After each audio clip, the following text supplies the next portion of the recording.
I'm the mom who knows nada. My name is Brianna, and this is the Mama Knows Nada podcast. I have a very special guest today. I've been trying to connect with her, so I'm so excited we could finally make it happen. And she'll tell you all about the delay in a minute because it's pretty fantastic. This is Alyssa Megeath. She is a doula and an Ayurvedic practitioner. Yeah. Is that the right way to say it? Yeah. So this concept was new to me, which is why I thought it was fantastic to get a spin on it and get some more insight and bring it to everybody who tunes in. So welcome, Alyssa. Thank you so much for being here. And I can't wait to learn about this practice that you do that I've never heard of before. It sounds absolutely fascinating. Yeah, definitely. Thank you for having me, Brianna. Oh, it's my pleasure. But first I want to understand what prompted you to be a doula. Yeah, for sure. So I am from Boulder, Colorado. I actually just moved here this year. And I feel like Boulder is, a lot of people will make fun of it and say it's one of the most crunchy parts of our country, where we have lots of alternative, traditional-based medicines that merge with Western medicine practices. And with having my first son, I just realized that there was so many missing pieces that we do not get from both midwifery and OBGYN care, mainly nutrition, or what we call ahara. So nutrition should be at the forefront of prenatal care because it sets the foundation for not only mom's health, but baby's health. And birth outcome affecting a whole family's life for years and years to come, and wanting to be a part of the continuous care, not just, hey, I'm at your birth, I'm doing one postpartum visit, and then I'm moving on. So really getting to know this family throughout the whole spectrum of pregnancy, birth, beyond. Yeah, I was noticing huge cracks with having my firstborn, and I worked in healthcare prior to that. And when I was working in healthcare, there was a lot of missing things that I was noticing. So why I stopped working for the hospital and said, you know what, I'm done. I'm going to work for the patient. I like that. So, I switched roles completely. I was in the business development side of healthcare and said, you know what, hospitals make enough money. I'm out. So. Ooh, I think it's a really good point and totally off topic, but like, I don't think people realize that, or I mean, they know that they're there for help and support, but I don't think people realize that a hospital is a business and it has a budget and a bottom line like any other business. And if you're not making your, quota, and if you're not selling this, and if you're not doing that, and if you're not making money off of the people who come in, then you got to find a way to make money. So that's a really interesting point that we probably don't talk about enough in general about our healthcare system, which is a rabbit hole. We should go down another day. But yes, I like that point. For sure. And that is what opened my eyes about this medicine. I used to work in a traditional Chinese medicine clinic in Boulder for years before becoming a birth and postpartum doula. And why I didn't go to acupuncture school is because I wanted to study a traditional based medicine system that you can treat yourself and be your own healer. And whether you're in India, the US, on vacation, if you do not have the finances, say, to go in and get a treatment, that you literally can be any place in the world and be able to treat yourself and your family. And I feel like instead of treating just the symptom, or what we look at as treating the body as a whole, and it really is preventative care. So yeah, let's dive into like the background of the I just got to look at my phonetic spelling because I feel like Ayurvedic. Yes. Can we look into like where that came from? Yep. Like which country is it from? Like all of that basic 101 stuff, because I did Google, but I know nothing. So yeah, totally. So Ayurvedic medicine is a conscious-based medicine. It's one of the oldest holistic medicine systems in existence, about 5,000 years old. So Ayurveda means, it breaks down to the Sanskrit, the science of life. Ayur meaning life, and then Veda meaning science or knowledge. And really, this medicine system looks at each of us as individuals that are a composition of 5 different elements. And everything on the earth is composed of those elements in different proportions. And how can we be in balance and in harmony in our environment that you live in? So whether you're in Florida or Colorado or Texas, every place in the country has different plants that are appropriate. Eating in season may look a little bit differently. Body practices that we do, external oleation, will look a little bit different according to your climate that you're living in. So looking at individuals as the microcosm in a large macrocosm. So yeah, the biggest building blocks of our body is like I was saying, the nutrition. And why I didn't decide to study Western medicine nutrition, go to nutrition school, is because although it's wonderful that we have lots of suggestions, eat this in pregnancy, don't eat that in pregnancy, we really want to look at the individual and what imbalances does that individual have, what is their constitution at conception and birth, and how over time, living on earth, there are imbalances that lead them to their current day constitution. So it's a theory that we have called Prakruti versus Vakruti theory, with, your composition being in the womb is much different than present day being exposed to environmental toxins, food, water, and so on. So that is epigenetics, pretty much summed up. And if people don't know what epigenetics is that we have a lot of current research being done. One of my favorites, Dr. Bruce Lipton, chats about how you are the creator of your own health, and that your genes, just because your mom or dad have had cancer doesn't mean that you're going to have cancer. So the epi meaning like above genetics, that, we can turn on and off our genes with everything that we're doing, from eating to environmental exposure, toxin exposure, what we're even telling ourselves about how we feel, stress, nervous system regulation. It is all related. So that is this traditional based medicine system in a nutshell. And we finally have data to support that, thousands of years later, that our sages knew were true thousands of years ago. So it is mind blowing, thinking about it. Let's take all these right and left turns and draw a squiggly line and then get back to what we were doing anyway. For sure. That's kind of what it sounds like. Totally. And, if we only just listen to what our ancestors were doing, it was working for them because it's gotten us this far.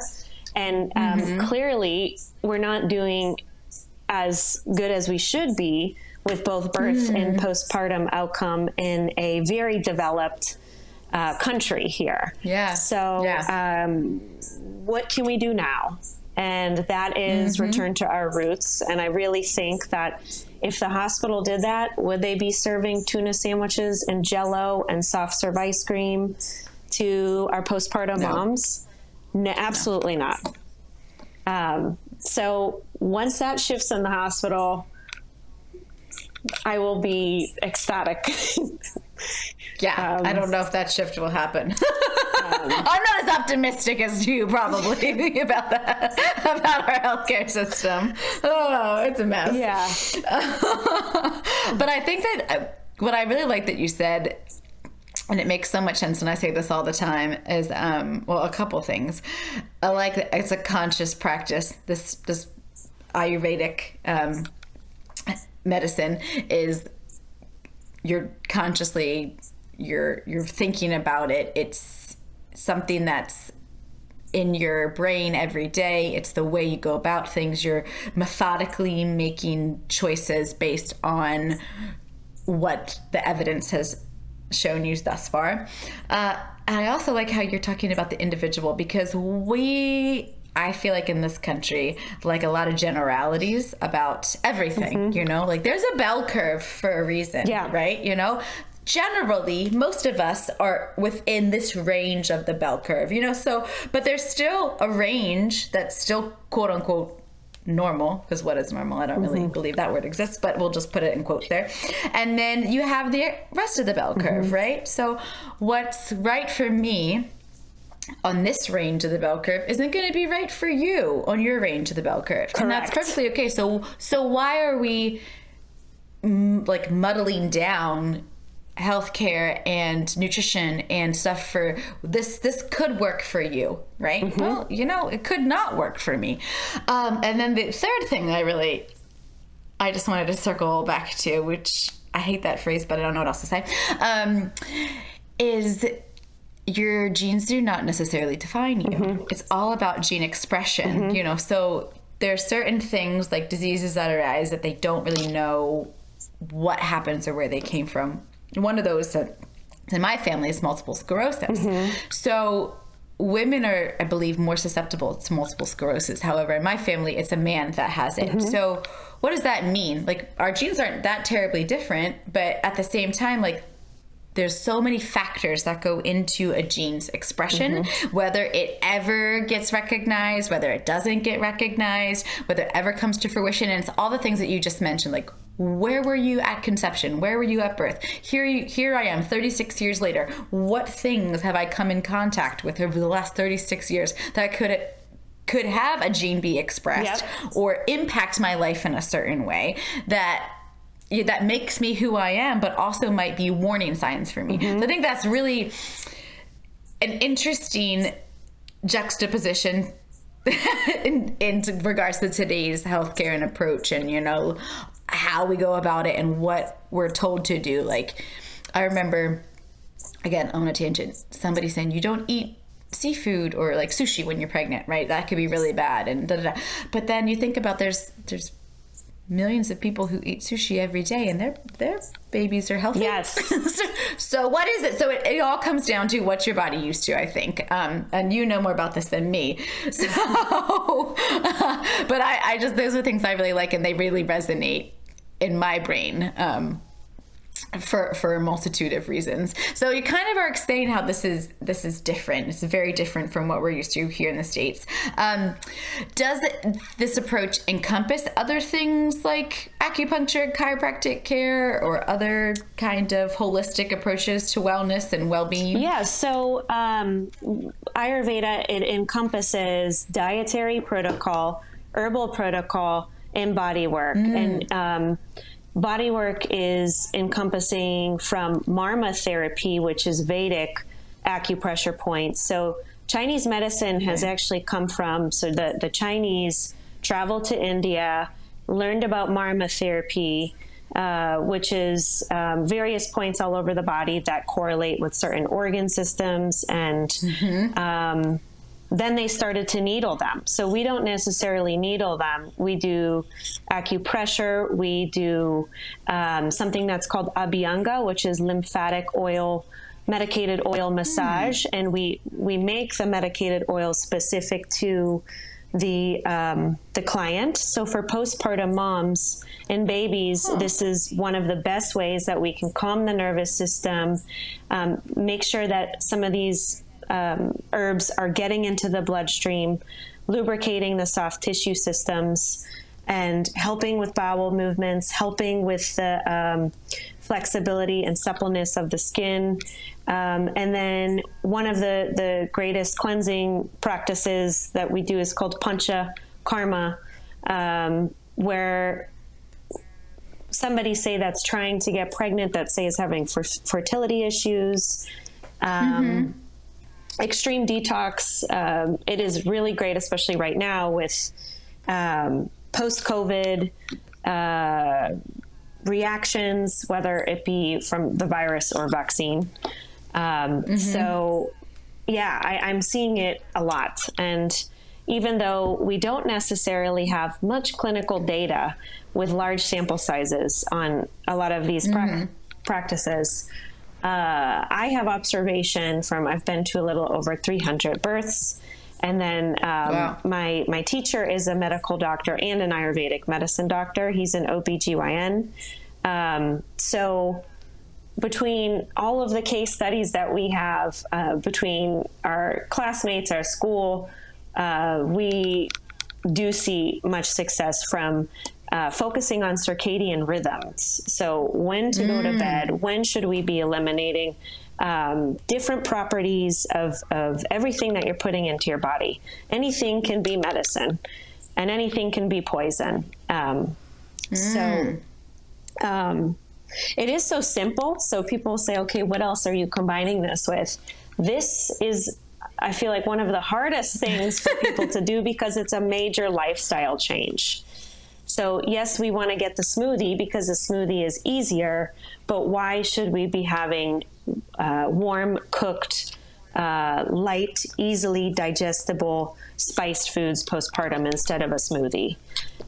What does that smoothie do once it's in your body, the post-digestive effect? What does it have on vata is what we call air and ether element, and that is major postpartum because your seat is open. So air element can just travel right through your body, travel through your ears. And that vata dosha, it governs everything from digestion, circulation, elimination, anxiety, depression, post-traumatic stress disorder, movement in the brain. So the seat of vata is the colon. So how do we help a mom postpartum? Her digestion all day. Digestive fire is minimal post-birth, so we want to get it back up slowly over time. So if we were doing that, I really think that anxiety and depression would be not even a thing postpartum. Yeah, it has changed my life comparing my first birth experience to my second birth experience, and even the outcome of the baby and baby health. What led me to this medicine is my son had an autoimmune diagnosis, and I found my teacher. He no longer has symptoms of that diagnosis. Interesting. And Interesting. yeah, we were trying everything and throwing money out the window, trying to figure out why isn't this working? Why isn't this working? And I met my teacher and I said, okay, you're the one I'm going to go to school with. Now, had you been looking for this kind of education prior to your children being born, or is this something you kind of stumbled into when you became a mom, or when you were becoming a mom? Yeah. So I am a biochemist by degree. So being in that, hey, are you going to be a doctor? I really wanted to become a pediatrician. And interesting. Now that I have studied this and I'm still studying, I'm in a doctorate level program that will take me much longer than it will if I were to go to traditional medical school.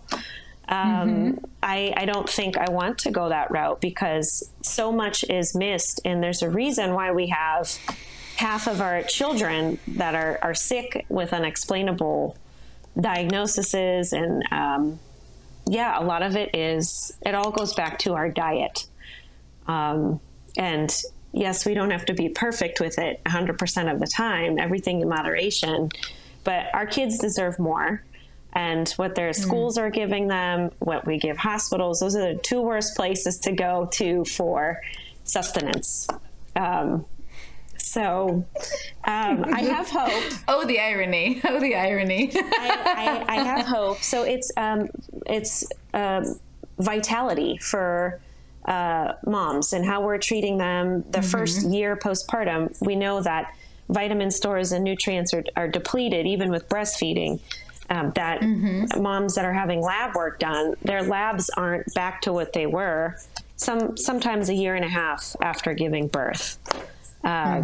So we like to say that the first 6 weeks, especially post-birth, the first 42 days are significant, but why not the first 9 months post-birth are the most significant? Because we've had psychological, physical, and emotional changes in such a short period of time. So when we support women, we're supporting the continuation of our whole community at large. And yes, that is an excellent point. This medicine, even though it is most of the Ayurvedic sages are men, there is texts that we go through that are heavily focused on this, and it's like, why were they looking at this? But you go to your doctor now and they won't tell you anything about the postpartum period. They won't tell you about suggestions for body care. If you ask them, they usually don't know. They don't know much about supplementation. It's a whole other concept that hasn't even been looked at. So why do we have one postpartum visit with an OB? So yeah. No, and I think that's a really good way to just like look at it. I think it's really easy to, we're busy, right? Yeah. The way we live in this culture in particular is immensely different than a lot of other places. We have to fight for maternal leave or parental leave for like moms and dads who want to take off. We have to fight for like our 2-week vacation, and you're just like, what the heck? So how do we maintain our wellness when everything that we do is coming from a box or, you know, a farm off in, you know, I don't know, Outer Mongolia? You know, why are we not concerned about where our nutrients are coming from and what we're putting into our bodies, particularly I would say for women of childbearing years? Like there's something I think there's something there. And I'll say this as a little anecdote. I remember I was diagnosed in I don't know how old was I? I was 28 years old, so it's about 8 years ago. I was diagnosed with PCOS, polycystic ovarian syndrome, and my doctor was like, "Oh yeah, your hormones are all messed up. You have so many cysts, blah blah blah blah, all these things." She's like, "You don't fit other characteristics of it, but like all of this lab work is showing me that you're messed up." I'm like, okay. Well, I was working in hospitality. I was living in LA. And I started to go see an acupuncturist of all things afterwards, because I couldn't even be on I couldn't be on any hormones to help or anything like that. And I also wasn't in a relationship, so I'm not going to pump my body full of junk, right? That's not manifesting organically, right? So I was like, let me just take a different approach. And so I did that, and then I ended up moving from LA to Denver, and working at a place called True Food Kitchen. For anybody, I bring this up periodically. I know, well. So it's anti-inflammatory diet, Dr. Weil. And now it has like Oprah's backing and all this other stuff, but that was not what was going on when I was there. Anyway, but the whole point of the diet in the restaurant is for anti-inflammatory. So if you have any kind of issues, they can usually be what's what I'm looking for? Connected to some kind of inflammation in your body somewhere. If you are sick with like a cancer or, you know, a digestive disorder, this whole anti-inflammatory diet is supposed to be supportive of whatever issues you have, right? So here I was told 4 years prior that I couldn't get pregnant and all this stuff. And then I have a 4-year-old son now. Yes. Totally. So, but I got pregnant when I was working at True Food Kitchen. And I do believe that there was some kind of, I was the healthiest I've ever felt in my skin when I was eating that diet all the time. Because I was a manager and I had to eat all the food all the time, right? Like it was part of our job. We literally had to make sure the food tasted good. And was right. And because it's all about consistency and all this stuff. And you see what goes into making like these sauces and this pasta or that. And it's not that it's, pasta's not bad for you, steak's not bad for you, other things aren't bad for you. It's just, where's that coming from? Where's that, if you're getting it, and we would source as local as possible with like vendors that would like bring in from as local as possible farms or whatever. You're not getting avocados in Colorado. No. That's not happening. But but that was the whole idea, was like, let's try to use vendors who source from local farms so that everything is like, so it's really interesting to me to hear you say that because I kind of have you looked at other holistic practices, and I really do believe they have impacted my life. Well, think of preservatives. So preservatives in the United States, preservatives are in every single thing. And when we hear these greenwashing words like natural flavor and this is organic, but is it really? And I tell my clients, do you know where that came from? And usually they'll say, I don't know. Do you know where the source, where it's coming from? The foods that you do know the source where they're coming from, they're full of life or prana. So if we're putting as much prana in our body as possible, your body's going to be able to digest and absorb those things much better and utilize those nutrients.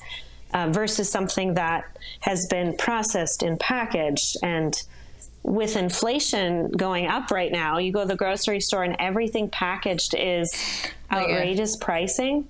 I'm happy that that's happening because you can get the fresh things for so much cheaper. Like I could buy 4 beets the other day for less money than the popcorn that my son wanted. And maybe that will inspire people to say, I want to try these things because this is cheaper and I'm going to get more bang for my buck. Right. But who knows? That's funny. I like that you're like, I'm happy that's happening. way to keep it real. So how do you integrate this approach to your clients and like kind of explain the benefits to them for people who might not understand or know what it's all about? So in prepping for birth, so I will do a whole intake, separate than birth doula work, but on their medical history. And I've had moms that have had congestive heart failure, that have had type 1, type 2 diabetes, elevated blood pressures, preeclampsia, vascular disorders. And most of my clientele is very high risk and are searching for, hey, I've been on these pharmaceuticals for this amount of time and they're causing this side effect and this side effect. And I really want some help here, and nobody's really giving me answers. And I have seen quite a bit of success with moms that they're right about to try IVF and they really want to get pregnant, and we start working together, and a couple months in, they find out that they're pregnant. And we'll do gentle cleansing with both diet and herbs before we do more restorative herbs, or rasayanas, what we call it. And two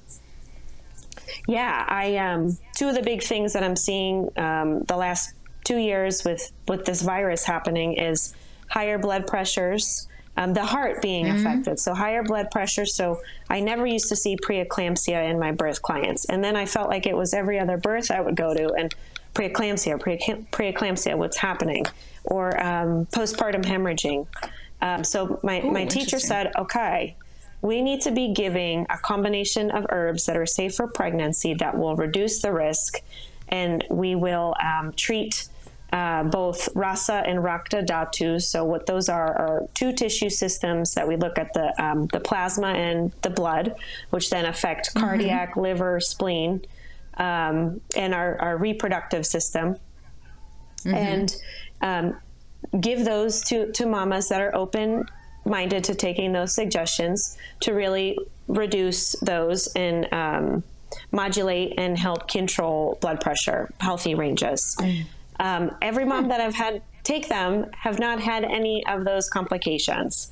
I was planning my home birth with my second, and my biggest thing was I do not want to go to the hospital during these times and have to bring my 4-year-old and we all be in masks and this and that. And I know not everybody can have a home birth, but if we are allotted that time to try to have a 6 to 9 month period before we're conceiving to really open up our channels and lightly cleanse to prepare for being the home of the baby, that will really affect birth outcome.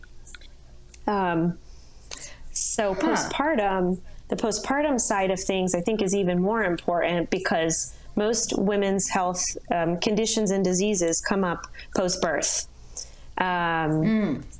Whether it be uterine issues, diabetes, anemia, and the list goes on and on. So if we're able to gently, when we're helping the mom, as an Ayurvedic postpartum doula, baby care comes after. That's going to come. Someone's always going to be able to take care of the baby. But if the mom isn't well rested, and if she is not having that appropriate diet and body care, daily oleation, teaching her how to do that on herself, what herbs and spices to incorporate in foods that will help purify breast milk, purify the blood, bring new blood flow to the uterus, we'll be in a whole other spot. And herbs and spices are not pricey, and we have a lot that are local here. And so really using what our Mother Earth has given us. We're very lucky to be in a place where we have lots of plants.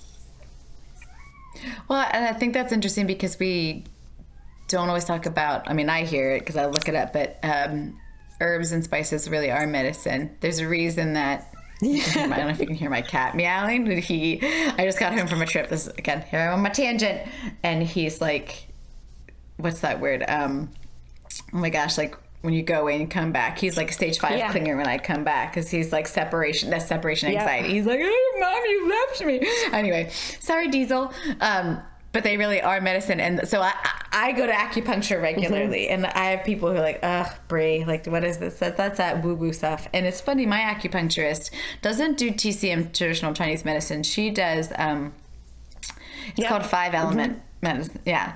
So, so you're talking, I kind of want to use this as a launch pad into getting into the elements, because I think that's a really interesting concept, and I'd like to know more about it.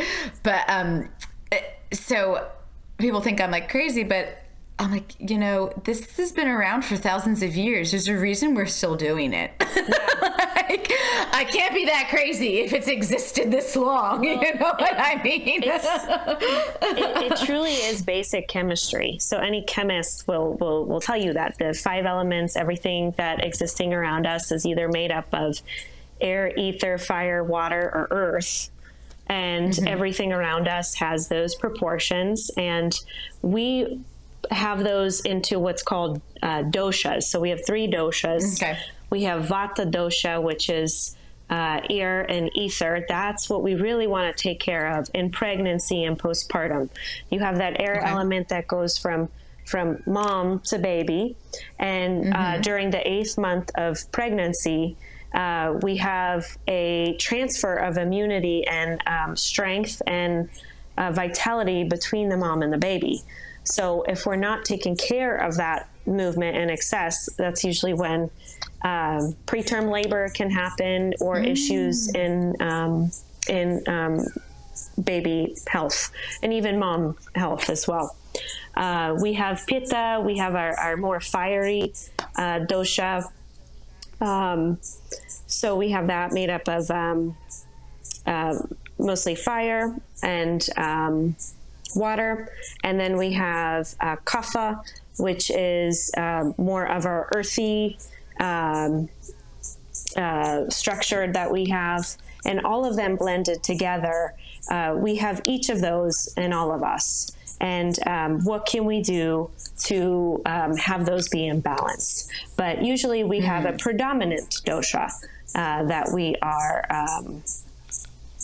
compromised of. Yeah, so we kind of like gravitate to like one of those like intrinsically, and then but we still have to find a way to make sure they all kind of have a harmony. Yeah. To them. Yep. I'm just making sure I'm learning. Yeah. And so each of those doshas, we can either go in the further depth, are related to certain organs and organ systems. And when those organ systems are out of balance, certain diseases can occur. And when we talk about vata, when vata is imbalanced or vitiated, usually viral diseases occur.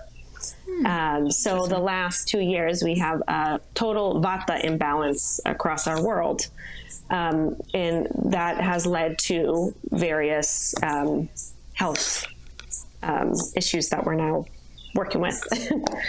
So, welcome to today. Yeah. So I think there's like a lot of quizzes online that they want to find what their dosha is and this and that. But you're honestly a blend of all three.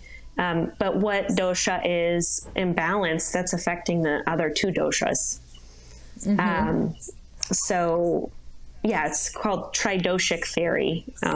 We want like all three nicely blended in harmony and balance, and none of us have them all three imbalanced.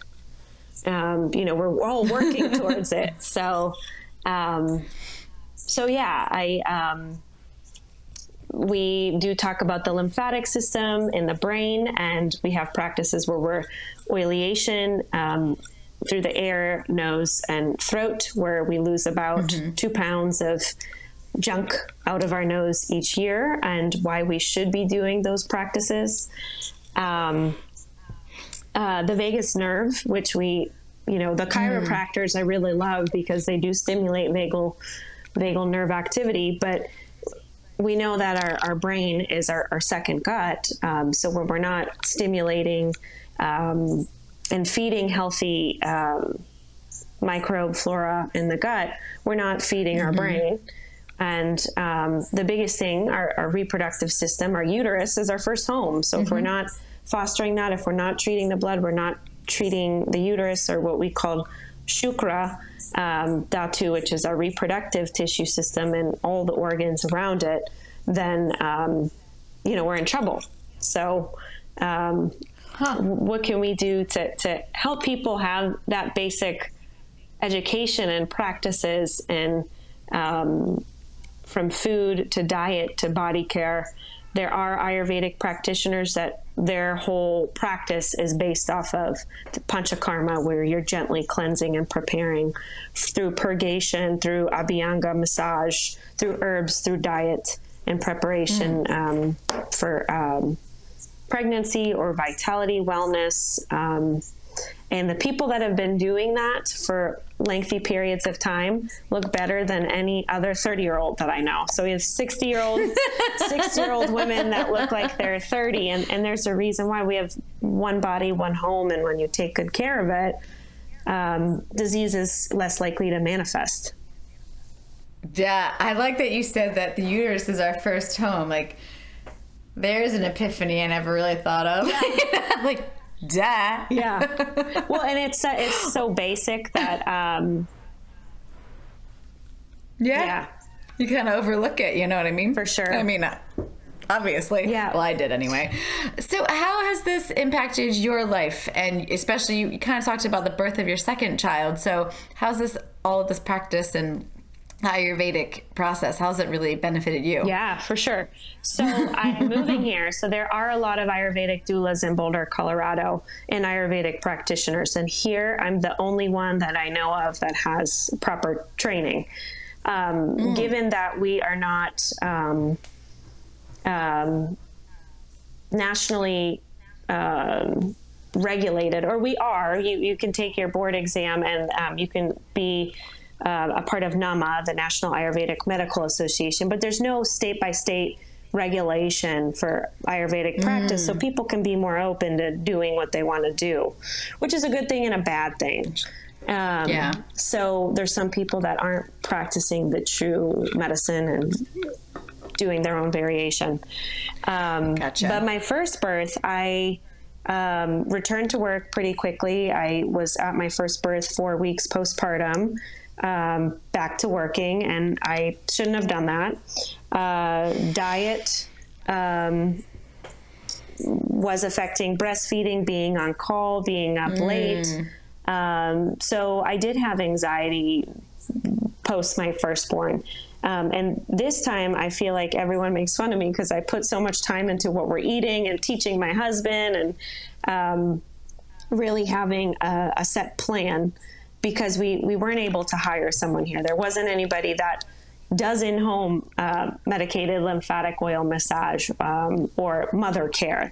They'll do overnight care, but don't take my baby away from me. I want to be with my baby. And that's sadly what a lot of postpartum doulas do, is give me your baby and you go sleep.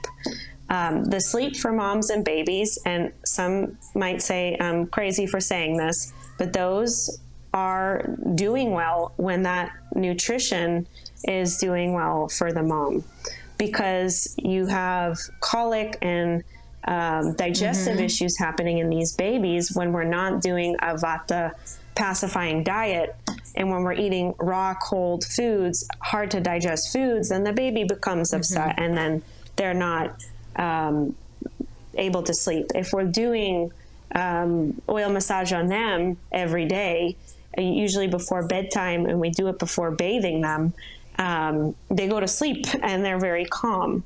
So we are connected to their nervous system. And when we feel, at least if we're really exhausted, if we feel nourished, that's enough to get you through the day. And there has been times where I'm like, you know what? It's so much easier to have my 4-year-old to order a pizza. And the first month, at least, I said, you know what? You guys order the pizza. I'm going to stick to what I've been doing because it's been working for me.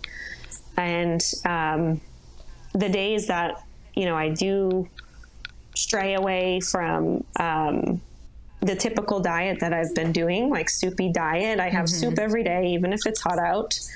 My son doesn't have any digestion issues. My first did, because I wasn't prepared. I didn't have freezer to go meals. I wasn't making bone broths, freezing bone broth. Switching off with my husband of, hey, we have 4 Instant Pots. Here's what I need, and you do this. So much different. My second born now is 2 months, and my teacher said, you look so much happier, post the birth experience, and everything that you did through pregnancy, it mattered, because here you are, no postpartum complication, no birth complication. And there is something to be said about ritual and doing things every day at the same time, and connecting with your baby through that. And my first son is very loud and rambunctious and all over the place. And my second born, I notice his demeanor is much more calm and kapha, like very grounded and earthy and slow moving. And that is affected by the mom's state, both physically and metaphysically when pregnant. And everybody wants to reduce their stress load. And we have these basic practices that have been here for a very long time that we should be using to reduce them. So I like it. I like it. I can't believe you're giving us some of your time when you have a 2-month-old. But I guess, is he a good sleeper? Is he sleeping because you're healthy and good? Yeah, he's sleeping well. Of course, there's been some nights. So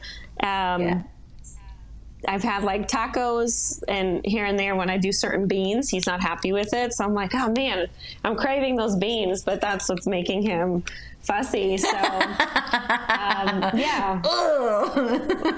But, yeah, I have been much better at, the art of taking care of myself, because if I don't do that, then I can't show up for my family. And, that's the biggest thing is like, we're told like, keep pushing through it.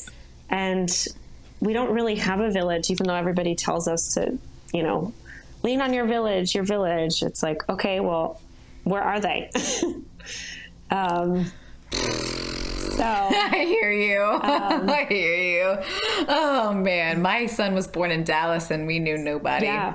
And I did all of this research and digging, and everybody thought I was like weird for going to like acupuncture and chiropractics and hiring a doula and all this stuff. And now in retrospect, I'm like, well, that has gotten me here because there's still so much more to learn. You know what I mean? Sure. Like, there's so much stuff that, and what I appreciate about what you're saying too is like, we're focused here in this little microcosm on the mom and what's best for mom and baby and all that stuff.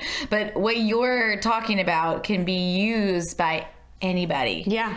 Anywhere at any time. And I think that's what makes it like full picture, is that, okay, sure, yeah, we're focused on one segment of the population, but all of these principles can be applied to your own life if you so choose to. So I think that's a really important thing to kind of highlight as well. Yeah, for sure. If anybody wants if they want to read before they give birth, I have a good book. So this is one of my teachers, Ayurveda for the childbearing years. She is a former home birth midwife and Ayurvedic practitioner. She's retired now, but from Boulder. And it's not that big, so you can just skim through it and do takeaways. Always wanting to give people info, but not have them read a Bible of information. Right. Especially if you have other children. So, and I think as time goes on, we have so many birth doulas. I love being a birth doula, but we need more postpartum doulas that are actually doing mother care, because everyone wants to be there, I feel like, for the highlight of birth. But the other side, it can be really amazing and really awesome, but there can be some darkness. So, I'm the mom who knows nada. Thank you so much for tuning in to learn about Ayurvedic medicine with Alyssa Megeath. If you want to follow her on Instagram to learn more, she's the St. Augustine Doula, and her website is fillyourcupdoula.com. Thank you so much. Hope you learned something today.